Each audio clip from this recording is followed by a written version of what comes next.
Mbak Lala dituding ngemis online gegara ajak cipung live TikTok. Mbak Lala pengasuh Rafathar dianggap ngemis gift oleh netizen setelah live TikTok bareng anak kedua Raffi Nagita, Rayanza. Hal itu bermula saat Mbak Lala melakukan live TikTok dengan mengajak Rayanza di akun TikTok miliknya @sela_lala. Netizen menganggap Lala meminta gift yang bisa ditukar menjadi uang digital dengan cara menunjuk kelucuan Rayanza. Dalam live itu, Lala tengah duduk bersama Rayanza atau Cipung. "Adek katanya mau say hi adek." "Hai gimana? Kiss bye." "Mata genit gimana?" ucap Lala sambil menggendong Cipung. "Mana ini gada yang ngasih topi?" "Selak, keburu, ilang anak ya," ucap Lala.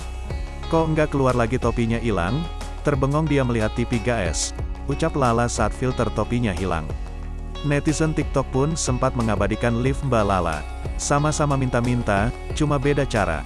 Apa perbedaan live ini dengan pengemis onin? Bedanya cara berharap mendapatkan gift. Kalau live yang ini menjual kelucuan, kalau pengemis online jual rasa iba." Potongan video live Mbak Lala ini pun menuai pro dan kontra para netizen.